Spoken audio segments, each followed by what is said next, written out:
Good morning. So today we're going to be talking about the Old and Middle Kingdoms of Egypt. So on Monday we talked about just an overview of Egypt, some basic information about it, and today we're going to talk specifically about two of the kingdoms.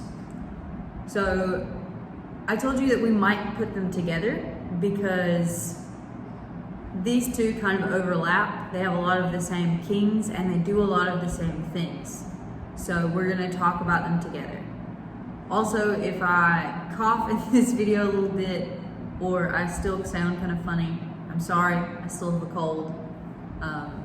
It's a little bit better than it was on Monday, but still have one. So if I sound funny, sorry. So the first thing we need to talk about is King Menes. He is a king from the Old Kingdom. So the time period of the Old Kingdom is somewhere between 2700 BC and 2200 BC. So somewhere in that time period. He created the first Egyptian dynasty. So the first royal family was his family. And he joined Upper and Lower Egypt together to be one kingdom. So in the picture we looked at Monday of the Nile Delta and Lower Egypt, he combined them together to be one kingdom. He built his capital city near modern-day Cairo. I told you this on Monday, but in case you forgot, Cairo is the current capital of Egypt. And he called his capital Memphis. Memphis is a word that, if you know anything about the United States, you might have heard before, because Memphis is also a city in the US. But this Memphis is a city in Egypt. So the pyramids, these are really significant, and they're something we can still see today. They started building them during the Old Kingdom. So the pyramids were built to honor dead pharaohs and to be their tombs, so the place that they're put when they die. There are over 30 pyramids that still stand, and one of them that we know the most about is the Great Pyramid at Giza. Sometimes it's called the Great Pyramid of Giza, and sometimes it's called the Great Pyramid at Giza, just because it's in Giza. So it's the biggest one of all. It took over 20 years to build, over 100,000 men to build, and over 2 million stones to build it. So it's massive. A really cool thing about the Great Pyramids, so the 3 pyramids in this picture that are really big, is they actually line up with a constellation. So the amount of math these people had to do to make these 3 pyramids line up like this is crazy. There's a constellation, sorry, I forgot the word for constellation for a second. There's a constellation called Orion's Belt, and it's 3 stars in a line. And in Egyptian religion, Orion's belt is significant because it represents several gods.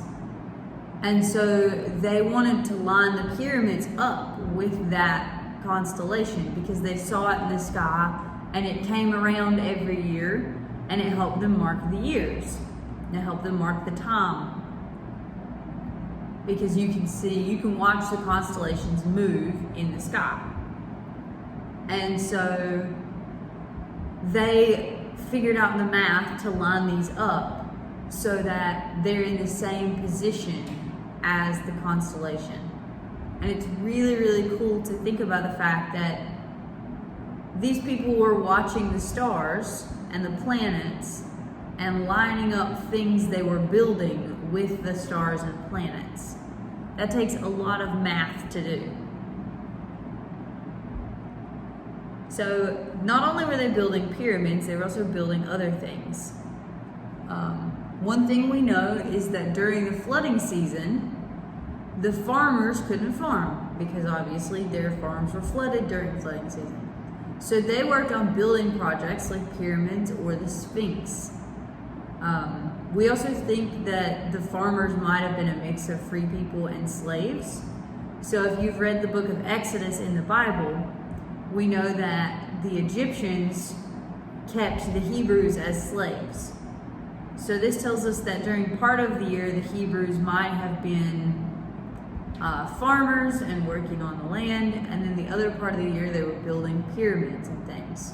That's why it took them so long to build things, because they were only working on it for part of the year. Also because they were huge, but mostly because they were only working on it part of the year probably. So the Sphinx is something that you've probably seen in movies, but you may not know the name of it. I included a picture of it here for you to see. But the Sphinx is a creature that was built to guard the Great Pyramid. So they felt like it would protect the pharaoh that was buried in the Great Pyramid, protect him and his family. So a Sphinx is a mythological creature, or an imaginary creature, that is half man, half lion. So it has the body of a lion, but its head is the head of a person. Usually they tell riddles, and they're set to guard something, to protect it. They show up a lot in Egyptian folklore and in their legends.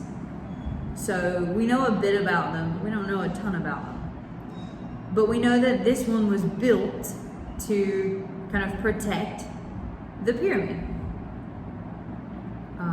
You've definitely seen them in movies before. The first one that always comes to my mind when I think of the Sphinx is the Disney movie Aladdin. When they're flying on the magic carpet, they go through Egypt, and you see the Sphinx. It's in a lot of movies, but that's the one I always think of. So really quickly, let's talk about some things that are significant about the Middle Kingdom.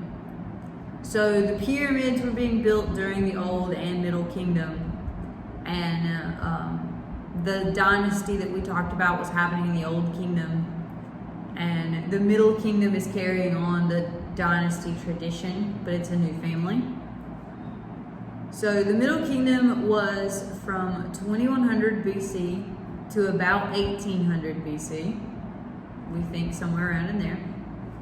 And it's known for being a time of expansion. So a time that Egypt is growing and getting bigger. So they're draining swampland for farming. They're making more room for more buildings and more workers. The empire is expanding during this time, and it's getting bigger and bigger and bigger. So as the empire gets bigger, they need more land to farm so they have more food. And they also need more room to build, because a lot of the pharaohs in Egyptian culture, they believed that when you died, you would only get to be in the afterlife as long as people remembered you. You needed to be remembered to be important in the afterlife, so when you die. And one of the ways you can make sure that you're remembered is by building a lot of things and doing a lot of things. And so all of the pharaohs were trying to build these big, huge pyramids, and they were trying to build buildings and make cities and build statues and anything they could do to be remembered. So that's why there's such a big focus on Egypt getting bigger and building more things and doing more things. Hopefully next week we'll get to talk a little bit about religion, and we'll talk a little bit more about that kind of stuff. I have a few videos I want us to watch about it and things I want you to look at, because I think that you'll find it interesting. Because Egyptian religion is kind of like Greek religion. It's really interesting, and it's very different from our own and different from ones that we do modernly. And so it's interesting to learn about. So this is all I have for you today about the Old and Middle Kingdoms. Obviously more things happened than this, but I want to give you an overview of it so that you can kind of understand what was going on. and we'll talk more about individual things later. All right, so tomorrow you'll have some questions about this, pretty similar to what you had yesterday. And then next week we'll move on and talk about some new things. So you guys have a good day, and I will talk to you tomorrow.